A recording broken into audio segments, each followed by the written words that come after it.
আসসালামু আলাইকুম, ওয়েলকাম করছি আমার নতুন একটি রেসিপি দেখার জন্য। আজকের ভিডিওটিতে থাকবে নারকেল বাটা দিয়ে ডিমের মালাইকারি রেসিপি। ডিমগুলো আমি এখানে প্রথমে সিদ্ধ করতে দিয়েছি, আর এখন সিদ্ধ হয়ে গিয়েছে। ঠান্ডা হয়ে গেলে আমি খোসা ছাড়িয়ে নেব। এদিকে আমি পেঁয়াজ কেটে নিয়েছি অফ ক্যামেরাতে। ইন্ডাকশান ওভেনে ফ্রাই প্যান বসিয়ে দিয়েছি। ফ্রাই প্যানে আমি পরিমাণ মতো তেল দিয়েছি। তেলটা একটু গরম হয়ে গেলে এখন আমি এই পর্যায়ে দিয়ে দিচ্ছি কেটে রাখা পেঁয়াজগুলো।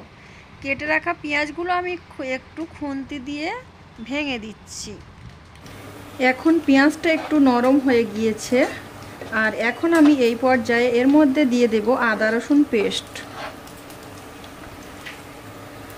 আদা রসুন পেস্ট দেওয়ার আগে আমি পেঁয়াজটা একটু সাইড করে নিচ্ছি। এক সাইডে পেঁয়াজটা একটু ভাজা ভাজা মতো হোক, আর অপর সাইডে আমি আদা রসুন পেস্টটা দিয়ে দিচ্ছি।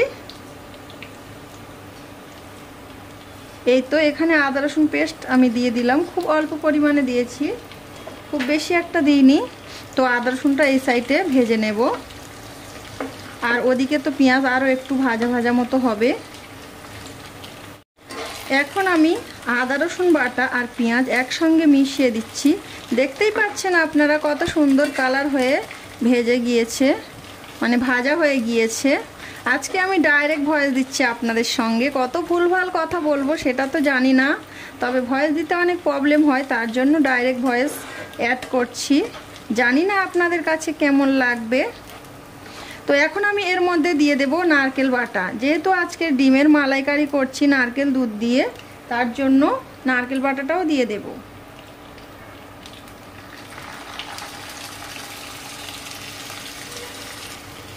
যে বাটিতে করে নারকেল বাটাটা রেখেছিলাম ওটা একটু ধুয়েও দিয়ে দিচ্ছি এর মধ্যে। এখন আমি এগুলো খুব ভালোভাবে ভেজে নেব। দেখতেই পাচ্ছেন আপনারা আমি কেমনভাবে ভাজাটা করছি। তো একটু ভাজা ভাজা হয়ে গেলে এর মধ্যে মশলাগুলো দিয়ে দেব, সবগুলো একে একে। তো এখন একটু ভাজা করে নিই। প্রথমে এর মধ্যে দিয়ে দিচ্ছি হলুদ গুঁড়ো হাফ চামচ। এখন আমি এর মধ্যে দিয়ে দিচ্ছি লঙ্কা গুঁড়ো হাফ চামচ। হাফ চামচ দিয়ে দিচ্ছি গোলমরিচের গুঁড়া। হাফ চামচ দিয়ে দিচ্ছি বিরিয়ানির মশলা। এখন আমি দিয়ে দিচ্ছি হাফ চামচ লবণ। লবণটা অবশ্যই টেস্ট করে আবার পরেও দিতে পারেন আপনারা, মানে লবণ বুঝে দিতে হবে। সব কিছু দিয়ে আমি খুব ভালোভাবে এখন কষিয়ে নিচ্ছি।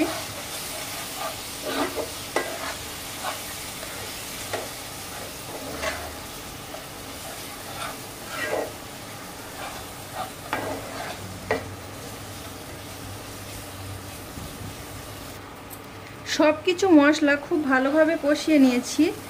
অফ ক্যামেরাতে আমি এখানে টমেটো কেটে নিয়েছিলাম একটা, তো টমেটোটা দিয়ে দিচ্ছি এর মধ্যে। টমেটোটা দিয়ে আবারও খুব ভালোভাবে এটা কষিয়ে নিতে হবে।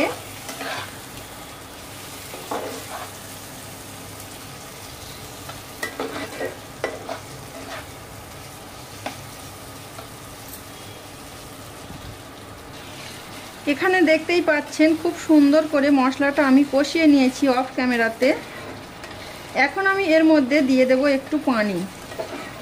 পানিটা না দিলে পুড়ে যাওয়ার চান্স আছে, তার জন্য পানিটা দেব। আর পুড়ে গেলে তো ভালো লাগবে না।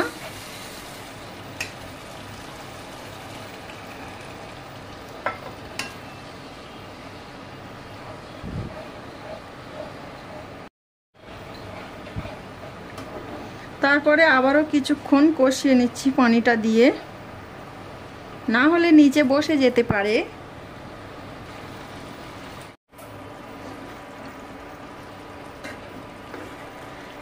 মশলাটা আমি খুব ভালোভাবে কষিয়ে নিলাম।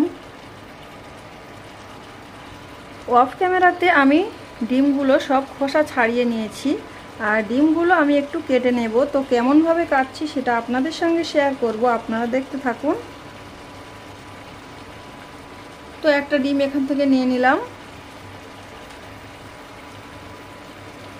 এভাবে করে ছুরি দিয়ে বা নাইফ দিয়ে এভাবে করে কেটে নিতে হবে।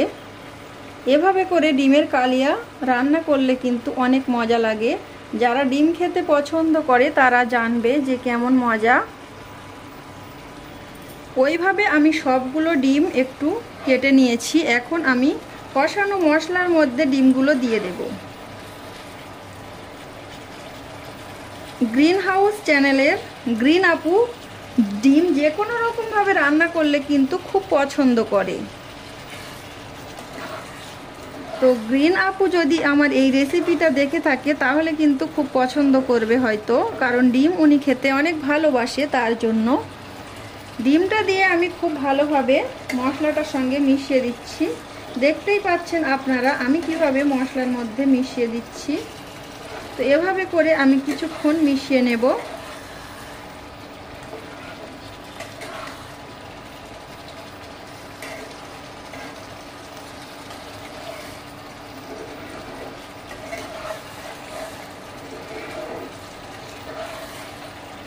যারা আমার রেসিপিটা দেখছেন এতক্ষণ ধৈর্য ধরে, যদি ভালো লাগে আপনাদের তাহলে ভিডিওটিতে একটি লাইক দিয়ে দেবেন।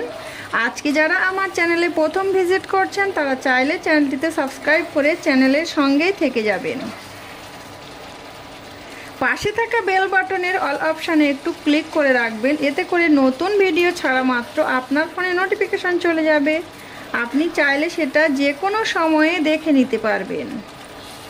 তো এখানে আমি খুব ভালোভাবে কষিয়ে নিয়েছি। এর মধ্যে আমি খুব অল্প পরিমাণে একটু পানি দেব। পানি দিলে গ্রেভিটা খুব সুন্দর হবে। আর এখন আমি একটু চেক করে নেব যে লবণটা ঠিক আছে কিনা। লবণ তো তরকারি বেশি হলে তাহলে চলবে না। আজকে আমি ডাইরেক্ট ভয়েস দিচ্ছি, আপনাদের কাছে কেমন লাগছে চাইলে কমেন্ট করে জানাবেন প্রিয় প্রিয় আপুরা। তো এই যে একটু চেক করে নিচ্ছি।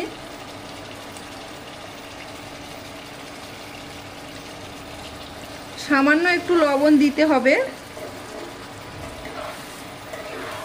যেহেতু এর মধ্যে নারকেল বাটা দিয়েছি তো তাই এটা একটু মিষ্টি মিষ্টি হয়ে গেছে। আর নারকেল বাটা দিয়ে যে কোনো তরকারি করলে খেতে খুব ভালো লাগে। তো এখন একটু লবণ দিয়ে দিই এর মধ্যে। এই যে লবণটা দিয়ে দিচ্ছি। আমি জানি হয়তো আজকের ভিডিওটা আপনাদের কাছে ভালো লাগবে না, কারণ ডাইরেক্ট ভয়েস দিচ্ছি, ভিডিওটা হয়তো লম্বা হয়ে যাচ্ছে। কেমন হচ্ছে আমি বুঝতেই পারছি না। তো এই তো এখানে খুব ভালোভাবে মশলাটা কষিয়ে নিয়েছি। আর এখন আমি এর মধ্যে পানিটা অ্যাড করে দেব। তো আপনারা এভাবে করেও খেতে পারেন। যারা একটু মশলা জাতীয় খেতে পছন্দ করেন তারা এভাবে করে খেলে কিন্তু ভালো লাগবে। একটু মশলা আর একটা ডিম নিলে কিন্তু এক বাসন ভাত খাওয়া হয়ে যাবে।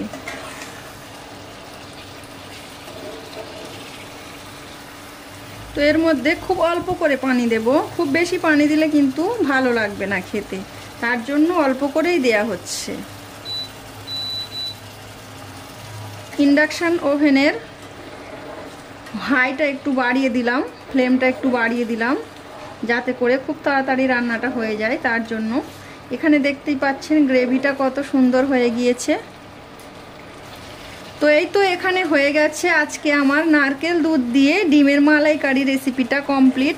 আমি একটা সার্ভিং ডিশে পরিবেশন করে আপনাদেরকে দেখাবো, আর কেমন হয়েছে অবশ্যই কমেন্ট করে জানাবেন।